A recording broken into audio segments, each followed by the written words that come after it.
Estimados barristas, señoras y señores, esta es una sesión virtual organizada por la Barra Mexicana Colegio de Abogados, en la que analizaremos la problemática económica de nuestro país, desde la perspectiva de la Confederación Patronal de la República Mexicana, también conocida como Coparmex.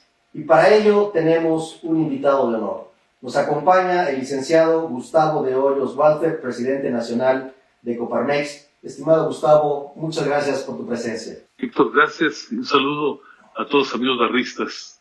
Bienvenido, Gustavo. El licenciado de Hoyos es abogado, egresado de la Universidad Autónoma de Baja California y también egresado de Administración de Empresas por CETIS Universidad, donde hizo la maestría en Derecho Corporativo e Internacional. Funge como director general de la empresa de servicios legales de Hoyos y Avilés, con operación multirregional en México, y participa en empresas de proveeduría industrial, comercialización de activos financieros, infraestructura urbana y servicios de hospitalidad. Es presidente de la Confederación Patronal de la República Mexicana. Tras ocupar diversas posiciones a escala local, regional y nacional, fue electo presidente nacional para el bienio 2016-2017 y reelecto para los ejercicios 2018, 2019 y 2020, siempre de forma unánime. Estimado Gustavo, de veras, muchísimas gracias por el honor de tu presencia. Para poner un poquito en contexto esta plática, quisiera recordarles... Gracias, Héctor, por la invitación. Al contrario, Gustavo. La Barra Mexicana organizó un grupo de trabajo para la atención de los retos derivados del COVID, y como resultado de estos esfuerzos, el 6 de abril presentamos al Ejecutivo Federal un documento intitulado Propuesta de Actuación Jurídica para la Atención de los Retos Derivados del COVID-19. Este documento agrupa la problemática jurídica derivada de esta pandemia en 4 ejes temáticos. El primero de esos ejes temáticos es la emergencia sanitaria, el segundo, la emergencia económica, el tercero, la seguridad y la justicia, y el cuarto, la reactivación gradual de las actividades no esenciales. Y en ese contexto, consideramos que de los 4 grandes ejes temáticos, el más relevante por sus impactos a corto, mediano y largo plazo es la emergencia económica. La problemática sanitaria, tarde que temprano, se va a controlar. Los temas de seguridad y justicia esperamos también que se controlen al mediano plazo. Pero el tema de la emergencia económica llegó para quedarse y nos preocupa mucho, sobre todo porque de todos los temas a los que hemos hecho propuestas al gobierno federal, donde menos respuestas favorables hemos tenido es en materia económica.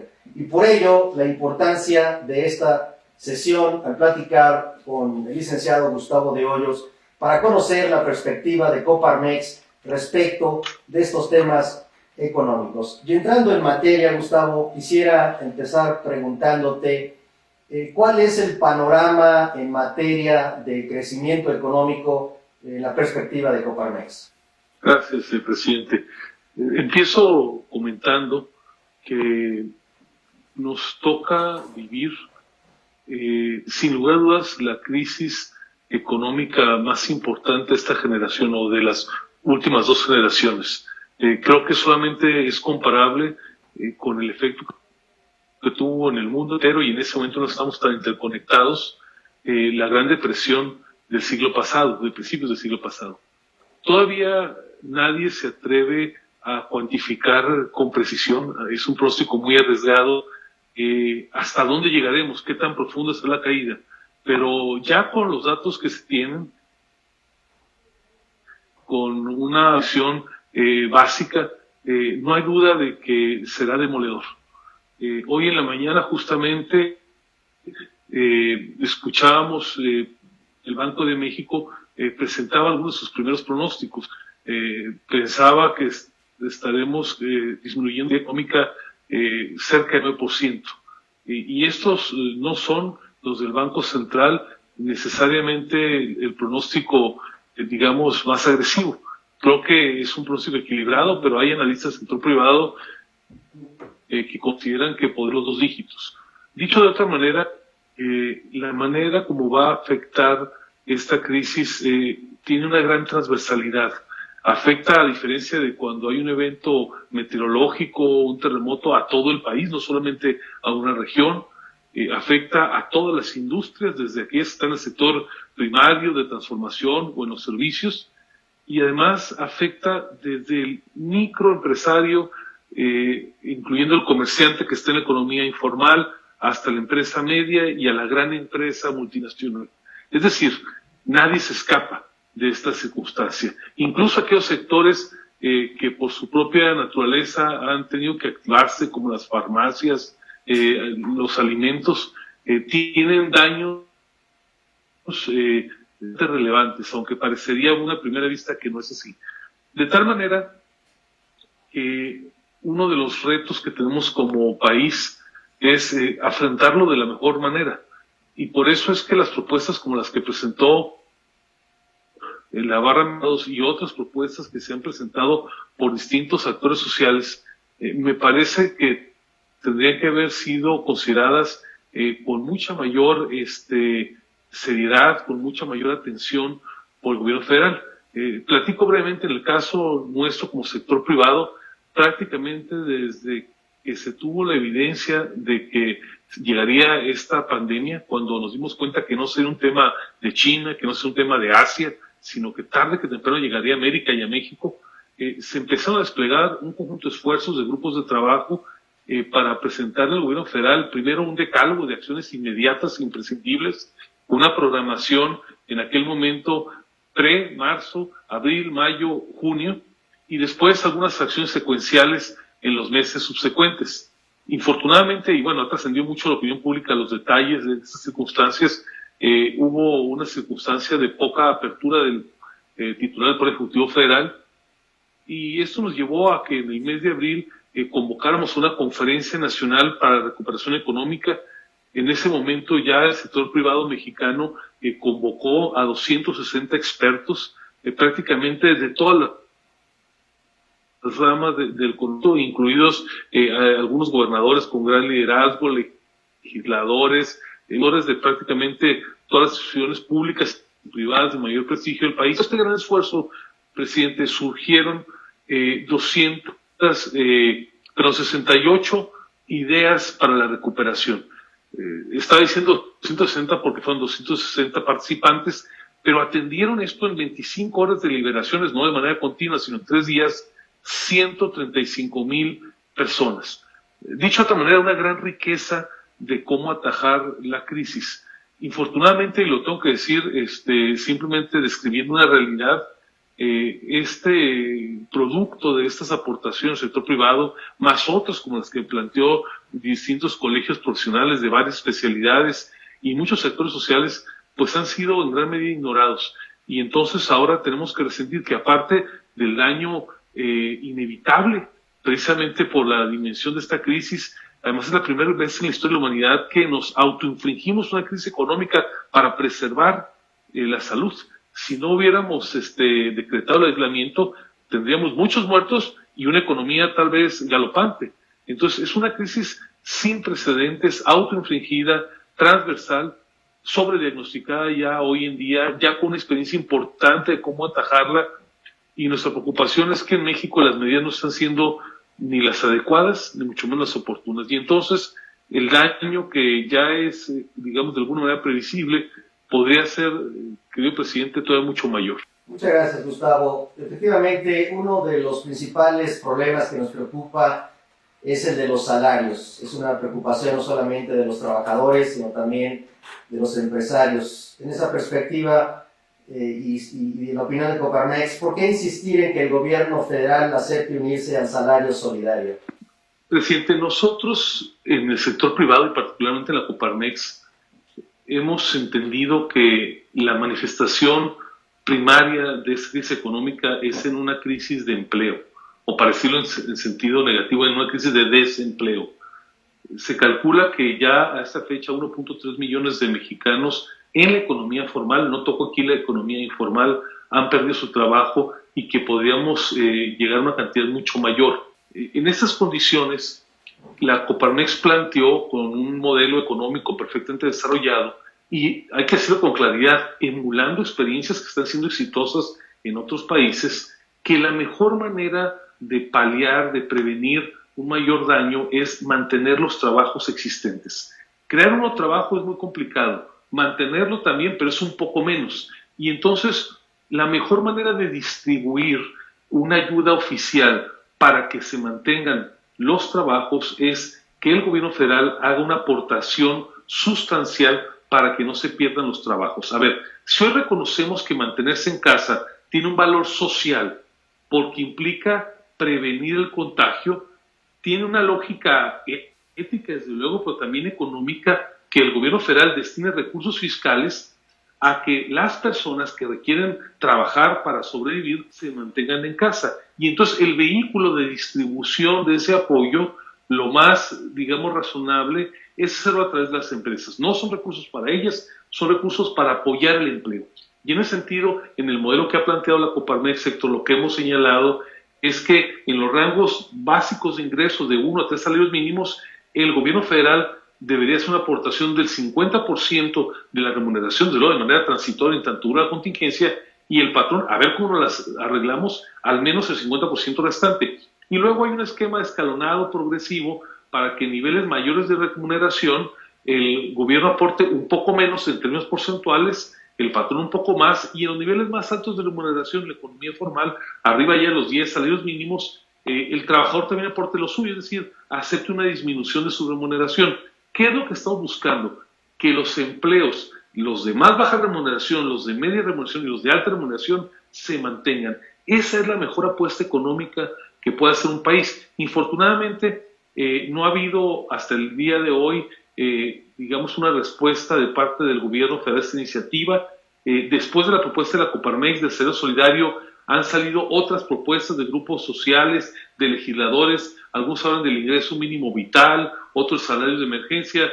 A ver, no importa cuál de las propuestas, nosotros pensamos que la Coparmex es la más completa, la más integral, porque va justamente no a repartir dinero en la calle, sino a mantener las posiciones de trabajo, y eso le va a dar mucha mayor, digamos, permanencia que un estímulo dado de una sola vez. Aquí lo que se trata es que frenemos esta pérdida que es absolutamente hoy impensablemente grave de la pérdida de empleo. Muchas gracias, Gustavo. ¿Se tiene una especie de plan B en caso de que el gobierno federal siga sin escuchar el llamado de Coparmex para aplicarlo? Pues sí, te diría que en esta, digamos, propuesta y en otras de las propuestas para la reactivación, hemos tomado la decisión, Coparmex, y también ha sido acompañada por otras organizaciones empresariales, de tratar de entablar un diálogo para construir acuerdos locales. Recientemente sostuvimos una reunión con los gobernadores de la CONAGO, de todas las funciones políticas, y estamos empezando a construir acuerdos que tienen que ver con los ámbitos locales, cómo pueden ayudar. Las asesorías de los estados, tú lo sabes muy bien, hoy están bastante deterioradas, no tienen grandes recursos, además ahora tienen un problema emergente de poder atender la crisis de salud en esta circunstancia. Pero bueno, ahí hay una posibilidad.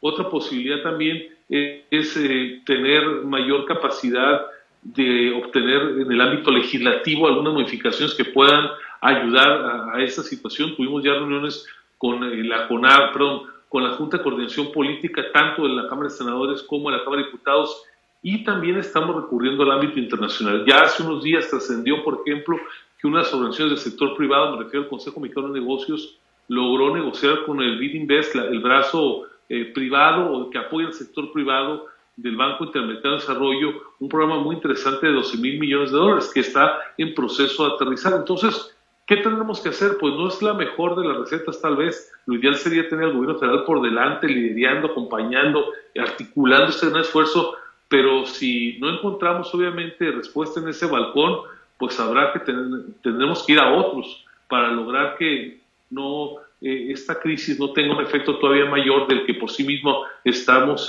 en la necesidad de experimentar. Gracias, Gustavo. En este momento difícil, ¿cuál es la situación del mercado laboral? Pues mencionaba la pérdida tan abrupta de empleos que estamos experimentando. Me toca platicar con empresarios de todos los sectores, de todos los tamaños, y puedo decir categóricamente que se están batiendo para mantener las posiciones de trabajo. No en todos los sectores se va a poder conservar de esa manera.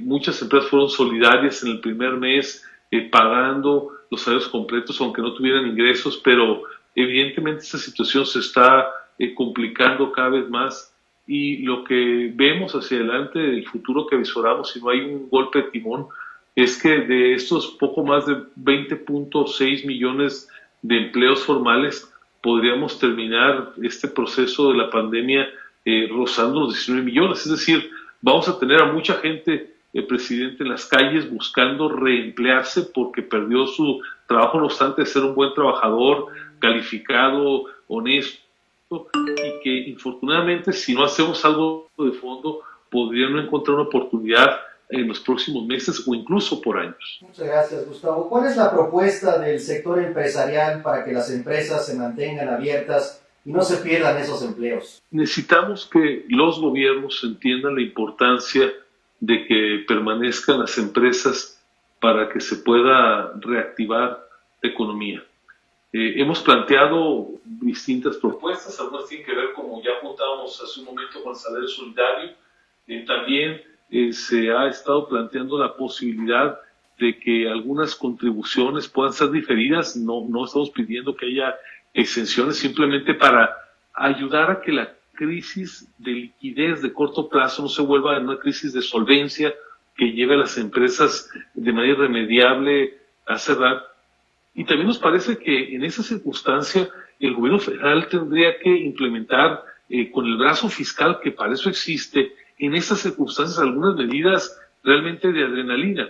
Pensemos simplemente, por ejemplificar, cómo ayudaría al sector automotriz si por el año se liberase, por ejemplo, el límite de la deducibilidad de los vehículos nuevos. ¿Cómo se ayudaría si la industria restaurantera se permitiera la deducibilidad de los consumos en restaurantes sin tener límites geográficos que se tratan de desplazamientos con motivos de... ¿Cómo se ayudaría si las inversiones en activo fijo para comprar nueva maquinaria pudieran llevarse resultados o depreciarse en el mismo ejercicio? Es decir, hay un conjunto de medidas. ¿Qué pasaría si se regresara al menos por este año a la compensación universal para no estar en la problemática de las devoluciones? A ver, hay medidas que a lo mejor no nos hemos puesto de acuerdo en condiciones normales, pero en esta circunstancia tendría que haber mucha mayor sensibilidad por parte del gobierno federal para entender que con medidas de este tipo, todo de política fiscal, se pueden lograr grandes ayudas que pueden ser literalmente la diferencia entre la vida y la muerte de cientos, si no es que de miles de empresas. Así es, Gustavo. En el documento que te comenté, que elaboró la barra con estas propuestas para atender los retos del COVID y que dirigimos al presidente de la República con copia a varios secretarios de Estado, hacemos referencia a un estudio muy interesante que hizo Integralia Consultores, del cual quisiera leerte una pequeña parte que refleja un problema probablemente más ideológico, político, que de ciencia económica para resolver estos problemas. A ver qué opinas. Según este reporte especial de Integralia Consultores, con la cual coincido, consideran que el presidente de la República cree que apoyar fiscalmente a las empresas es apoyar a los ricos. El presidente cree que apoyos a las empresas se traducirían en otro Fobaproa como en los años 90. Parece ser que el presidente cree que en el pasado los pobres pagaron la factura de la crisis y por ello niega apoyos a la plataforma productiva. El presidente cree que Pemex podrá salir adelante sin replantear el plan de negocios de la empresa. El presidente cree que la refinación es necesaria para la autosuficiencia energética, por lo que no cancelará la refinería Dos Bocas, un proyecto más inviable que nunca. El presidente cree que el endeudamiento siempre es malo y por tanto es reacio a flexibilizar su posición del déficit. Finalmente, el presidente cree que la recesión será breve y por tanto no ve necesario llevar a cabo medidas extraordinarias. ¿Qué opinión te merecen estos comentarios? Bueno, empiezo diciéndote que coincido y suscribo este diagnóstico, además de que tengo un profundo respeto por el equipo profesional de Integralia, particularmente por Luis Carlos Ugal, su director, y es muy puntual este diagnóstico. Lo voy a decir tratando de simplemente describir una realidad.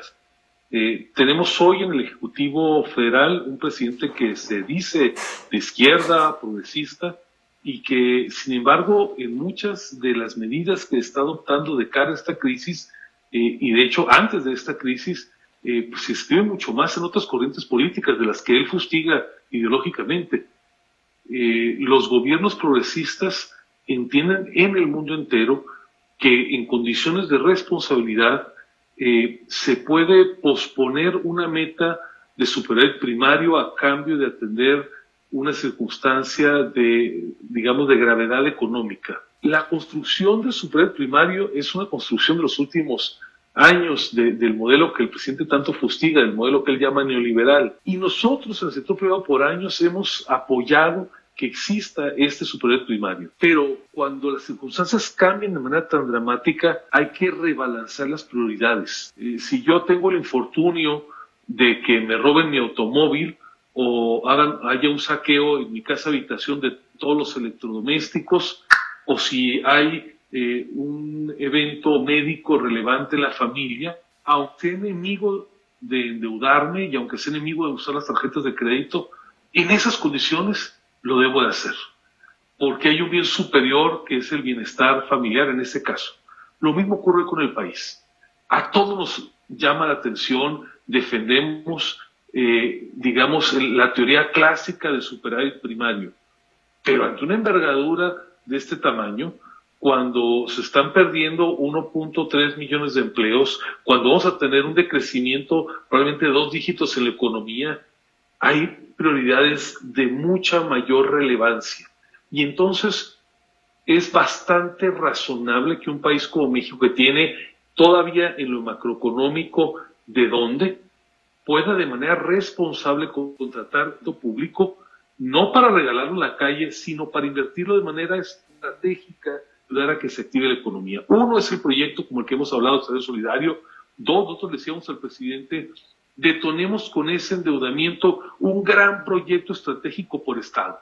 Al menos uno, grande. Aparte, no nos metemos a discutir los suyos, la refinería, el Tren Maya, el aeropuerto de Santa Lucía. Ahí tenemos diferencias irreconciliables, pero ahorita, pues haga lo que quiera. Pero con ese endeudamiento, un gran proyecto estratégico de infraestructura para cada entidad del país. Eso generaría, aparte del crecimiento de este activo, el país, igual que una empresa, requiere activos para ser competitivo. La infraestructura es evidentemente un activo fundamental para un país. Los puertos, las carreteras, los hospitales son para un país lo que las máquinas son para una empresa industrial. Sin embargo, en este planteamiento hemos encontrado una negativa, una salida que parece simplona, pero que realmente es ideológica. El presidente asemeja cualquier proceso de endeudamiento a un FOBAPROA. No quiero aquí abordar en cuáles fueron las condiciones que determinaron que en su momento el gobierno del presidente Zedillo tuviera que salir a evitar un colapso económico. Es toda una discusión, pero lo que es un hecho es que esto no tiene nada que ver con un FOBAPROA. Es un evento de otras características. Aquí no estamos hablando de una crisis del mercado de valores, de una crisis de crediticia a los bancos. Aquí estamos hablando de un evento sin precedente en los últimos 90, por no decir 100 años, porque ahí está la Gran Depresión, y que afecta a toda la actividad económica, que afecta cuando más, más severamente a los microempresarios, los que tienen 1, 2, 3, 4 trabajadores.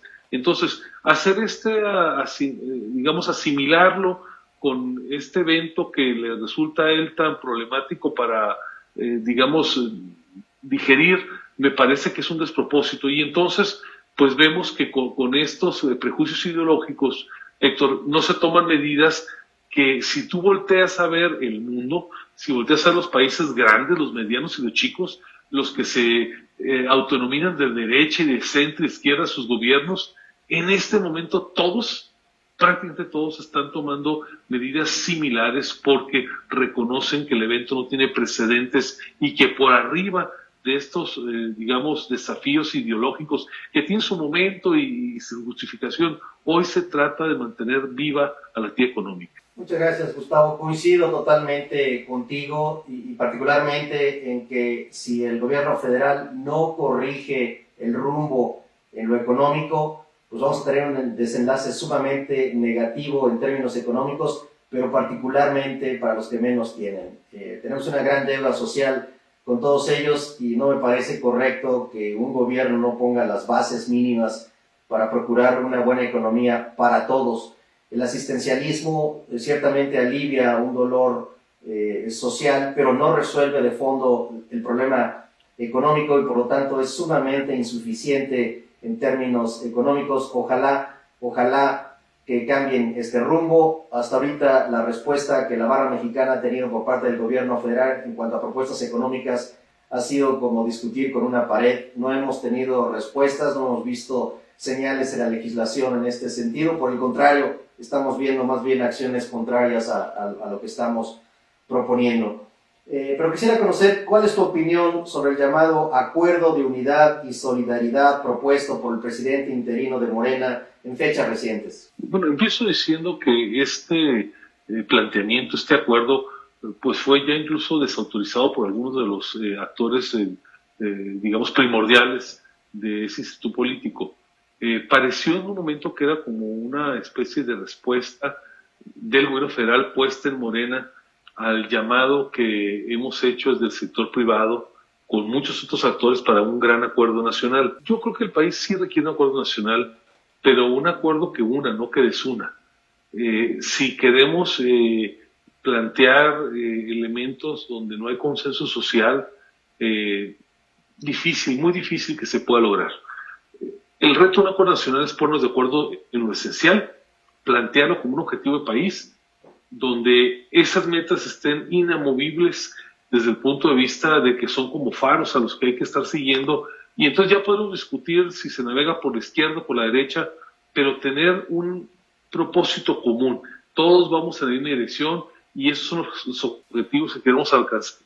Si eso se logra, y sobre todo, si el presidente de la República, que en el caso de México es jefe de gobierno y jefe de Estado, se pone por delante de este gran llamamiento que hoy se hace desde la sociedad civil por tirios y troyanos, yo no tengo ninguna duda que el país puede irle mucho mejor. Gracias, Gustavo. Ojalá que el presidente de la República y el gobierno federal gobiernen para todos los mexicanos y no solamente para algunos sectores. ¿Qué está pasando, Gustavo, con los estados del norte que postulan su salida al Pacto Federal Tributario? Sin duda, el país requiere, y esto no empezó con el presidente López Obrador, nada más se ha venido agravando, requiere, y hemos pospuesto por mucho tiempo, todos como país, un cambio base cero de toda nuestra estructura hacendaria. No digo fiscal, hacendaria. Para nosotros, una convención nacional hacendaria que me parece que tendría que tener este calado, largo plazo, análisis, tendría que, por un lado, repensar las facultades tributarias de federaciones, estados y municipios. Sin profundizar demasiado, es evidente que hoy los órdenes locales y municipales tienen muy poca tela donde cortar y en base a los convenios de coordinación y demás, pues la federación es la que tiene los impuestos jugosos donde se recauda, IVA, ICR, IEPS, etc. Segundo, tiene que repensarse la forma en que se distribuye el fruto de la recaudación, que esté en coordinación entre federaciones, estados y municipios. Esta vieja fórmula de 80-20, 80-15-5 ya es insostenible. Tenemos estados del país, de todas las formaciones políticas, de sus gobiernos, que están languideciendo, prácticamente en bancarrota, sin capacidad alguna para ejecutar obra, para brindar servicios de calidad. En tercero, una comisión hacendaria también tiene que repensar la fórmula de distribución entre las entidades del gasto federalizable. Sabemos hoy que hay un grupo de entidades que aportan, digamos, una cantidad importante y reciben muy poco. Hay estados, y hay estados del norte, muchos de ellos, Sonora, Nuevo León, Chihuahua, Coahuila, pero también otros del Bajío, como podría ser el caso de Guanajuato, u otro como Jalisco, que claramente por cada peso que le arrojan al gobierno federal en su recaudación, reciben 30 y tantos, 40 centavos, menos de la mitad. Y por el contrario, Héctor, y ahí está la paradoja, tenemos estados que son muy malos para cobrar impuestos, que no han hecho una inversión ni política, ni jurídica, ni de personal para recaudarlos, y que reciben aproximadamente 700 o hasta 800% de lo que aportan. Entonces, ¿cuál es el desafío? El delicado balance entre la solidaridad, digamos, de la federación, los estados entre sí, y también reconocer que hay estados tractores que requieren una correspondencia en sus ingresos para poder seguir cumpliendo con su misión. Entonces, esos tres elementos son fundamentales. Un cuarto es la reforma fiscal per se, cómo vamos a lograr que haya mayor formalidad, menos informalidad, etcétera. Y bueno, esta amalgama de las cuatro dimensiones son sin duda los grandes desafíos del país. Yo creo que podríamos estar trabajando en eso en los próximos meses, tratando de llegar a consensos bien sólidos y que más allá del tema electoral del 21 pudiera haber un camino de consenso para contar a final de cuentas con este nuevo marco tributario y hacendario en el país. Gracias, Gustavo. El tratado, cambiando un poquito de tema, en temas económicos y de comercio exterior, en breve entrará en vigor el Tratado México, Estados Unidos, Canadá, en sustitución del Tratado de Libre Comercio de América del Norte. ¿Cuál, en tu opinión, es el principal o los principales retos para la implementación de este tratado, el tema?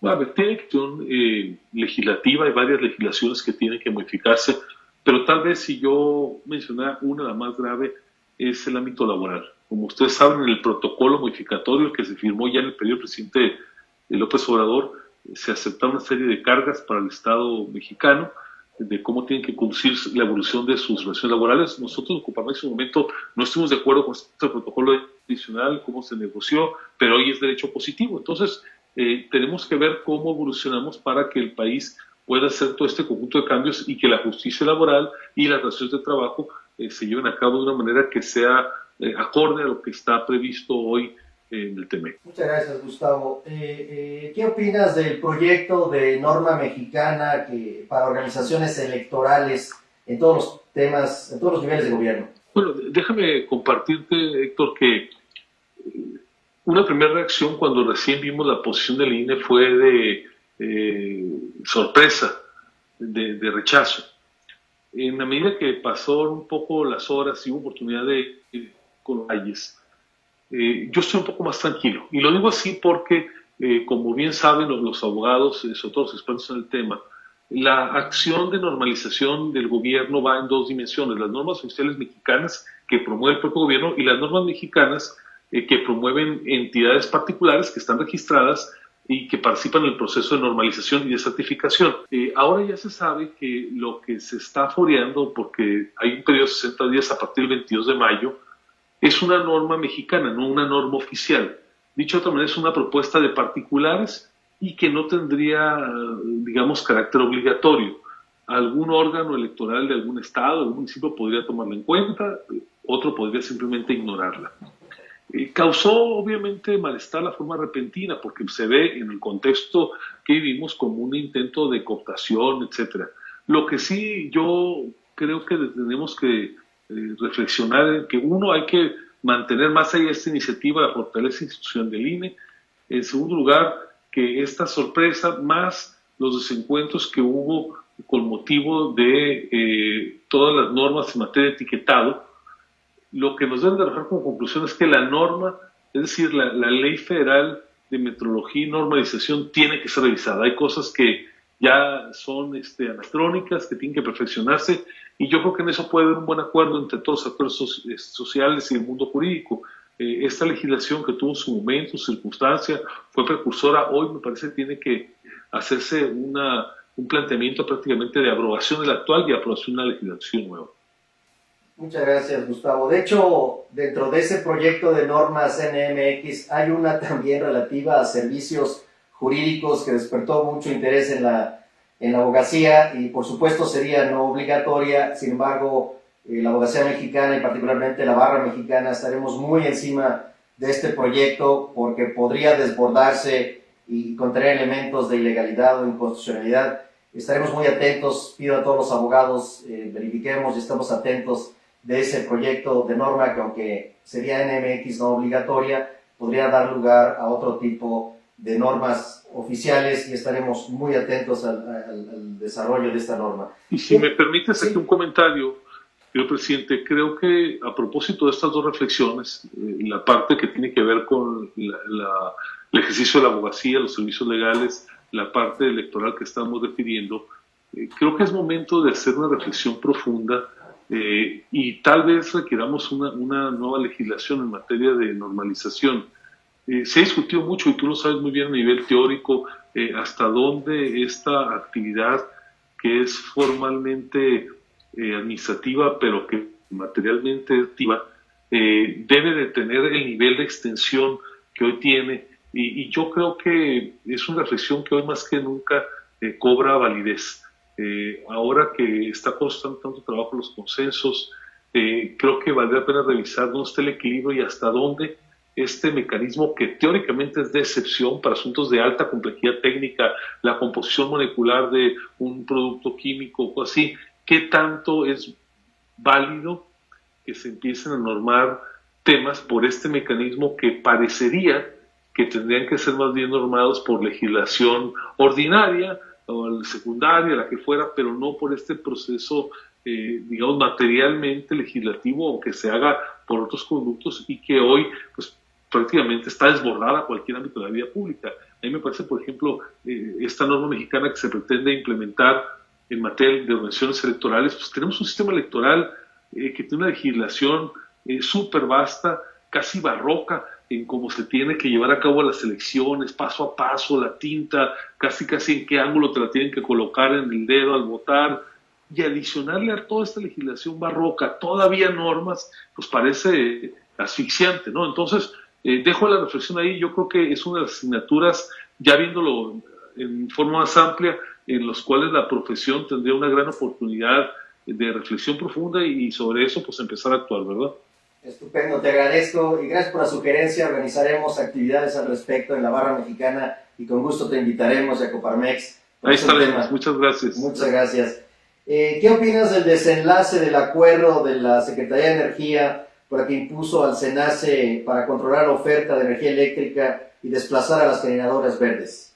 A ver, es un despropósito. La política energética es el talón de Aquiles del gobierno federal. Es un despropósito de fondo porque es contrario a la competitividad del país, es contrario al medio ambiente y es contrario a la certidumbre jurídica. No quiero entrar al detalle, pero en el proceso de emisión de estos acuerdos, pues se llevaron a cabo conductas absolutamente inaceptables desde el punto de vista del orden jurídico. Se saltaron pasos, se violentaron etapas, se removieron a funcionarios, todo con el propósito de llegar a este acuerdo en una fecha pues que se habían puesto así como de manera forzosa. Yo creo que va a haber lugar todavía a una gran cantidad de impugnaciones. Sé que algunos grupos empresariales ya lo hicieron, pero sí o sí este tipo de acuerdos son una regresión para el país. Implican apostarle a las energías sucias, implican desatender la relevancia que tienen las energías alternas, le quitan competitividad al mercado eléctrico nacional y con ello se encarecen los costos de producción de bienes y servicios. Es decir, por donde lo veamos es negativo. Lo único que lo podría fundamentar es una visión no económica sino ideológica, que quiere colocar a la CFE como un gran controlador de todo el sector eléctrico, aun cuando esté costando, aunque esté perdiendo. Entonces, ahí lo que estamos presenciando, presidente, es una pérdida de la racionalidad. No es racionalidad ambiental, no es racionalidad jurídica, mucho menos económica y productiva. Yo espero que en este caso, como en otros, el papel que se detone en las empresas afectadas, pero también en las organizaciones empresariales, las profesionales, pueda ayudar a reconstruir este despropósito. Uno de los temas que más preocupa a la abogacía es el tema de la certidumbre jurídica, y en el ámbito empresarial pues es uno de los principales detonadores para hacer atractivo a un país para la inversión tanto nacional como extranjera. Y en ese sentido hemos visto mensajes sumamente negativos a la inversión como sucedió en el rubro de hidrocarburos, energía eléctrica, minería, entre otros sectores, solo por mencionar algunos. ¿Qué opinión te merece el tema de la certidumbre jurídica como parte de la promoción a la inversión y como parte de un programa económico que redundaría en una mejor calidad de vida para todos los mexicanos versus el tema ideológico que comentábamos? La certidumbre jurídica es un elemento indispensable siempre para que puedan detonarse procesos de inversión que a su vez son indispensables para detonar el crecimiento, que es el único vehículo que nos lleva al desarrollo integral en un país y al final de cuentas al bienestar humano. Siempre la certidumbre, que es la base del cumplimiento de la ley y en el plano privado el cumplimiento de los acuerdos, de los contratos, tiene un papel fundamental. Pero en una época donde tenemos tantas incertidumbres económicas, de salud, uno de los pocos pilares que puede mantener a flote un país, a una industria, es la certeza de largo plazo. Hoy un sector eléctrico puede no saber si producto de la evolución de las industrias va a haber mayor o menor consumo, puede o no saber qué va a pasar con los hábitos de la población, habida cuenta de todo este movimiento social, pero al menos debería contar con la certidumbre de que las reglas del juego de la inversión, con las cuales apalancas una inversión a 20 años, las reglas que dicen que la energía más barata es la primera que despacha en el mercado eléctrico y al final se quedan las más caras. Eso es fundamental en el caso eléctrico y en cualquier industria. Entonces, uno de nuestros continuos reclamos en distintos tonos, ejercicios racionales, con los actores del sector, del gobierno federal sobre todo, es privilegiar la certidumbre. Podemos aguantar cualquier cosa si hay visión de largo plazo. Y en el ámbito de la empresa, la visión de largo plazo para contratar una hipoteca en una vivienda, para poder anclar el valor es una obra de infraestructura o para poder desarrollar un proyecto eólico fotovoltaico, la premisa es saber que en lo esencial instituciones y leyes van a mantenerse en una ruta y que cuando haya que hacer cambios, estos sean producto del consenso y con un periodo de amortiguamiento. Desafortunadamente no tenemos nada de esto y por eso es que afortunadamente existen los medios jurídicos para hacer prevalecer el Estado de Derecho y afortunadamente me parece que contamos con un Poder Judicial de la Federación que hará lo suyo para que los justiciables, en este caso las empresas, puedan salvaguardar sus legítimos intereses, que al final de cuentas, de manera agregada, son los intereses legítimos de toda una colectividad buscando el desarrollo. Muchas gracias, Gustavo. A manera de cierre, quisiera pedirte, por favor, dirijas un mensaje final a todos los miembros del sector público, privado y social. Muchas gracias, presidente. Decirles que tengo la absoluta convicción de que hoy más que nunca el respeto al Estado de Derecho va a ser fundamental en el futuro del país. Hace un momento hablamos de la certidumbre jurídica para las inversiones, pero tenemos que garantizar, primero, que hay un respeto en todo momento a los principios fundamentales de nuestra Constitución, desde luego la democracia, al régimen republicano de división de poderes, al régimen federal. Pero también tenemos que asegurarnos que haya un absoluto y restricto cumplimiento y observancia del marco legal por las autoridades. Sin esto, nos encaminamos de manera irremediable o a un Estado totalitario o a la anarquía. Y ninguna de las opciones son válidas para un jurista. La mejor apuesta que hoy tiene el país es la de hacer valer el Estado de Derecho. Les comparto en mi carácter de dirigente empresarial, pero también irrenunciable en mi ADN como abogado y como miembro de la barra, que hoy como nunca las esperanzas del sector privado, de las empresas y los microempresarios están fijadas justamente en que prevalezca la ley, que frente a la improvisación, las cargas ideológicas, frente a la sinrazón, tengamos este faro, estos valores perennes de la justicia, de la seguridad jurídica. Creo que si logramos como abogados ser sensibles a esta circunstancia, más allá de nuestra vocación personal, de la profesión que elegimos, estaremos dándole un gran servicio al país. Y yo estoy seguro que una institución como la Barra Mexicana, que reúne al mayor talento del país, que tiene una larguísima tradición, que está debidamente organizada, y lo digo con gran afecto, pero con gran reconocimiento, muy bien dirigida, va a estar a la altura de estas circunstancias. Estimado Gustavo, te agradezco este estupendo cierre para esta sesión y yo espero que la Barra Mexicana y Coparmex, en los temas de interés mutuo, fortalezcamos el trabajo por el fortalecimiento del Estado de Derecho, de nuestras instituciones, de la justicia y la democracia. Nos acompañó don Gustavo de Hoyos Walter, presidente de la Coparmex. Gustavo, muchísimas gracias. Gracias, saludos a todos los amigos barristas y a estar muy orgullosos de esa gran profesión que es el ejercicio del derecho. Muchas gracias. Señoras y señores, muchas gracias por su atención. Este fue un evento especial de la Barra Mexicana, Colegio de Abogados. Hasta luego.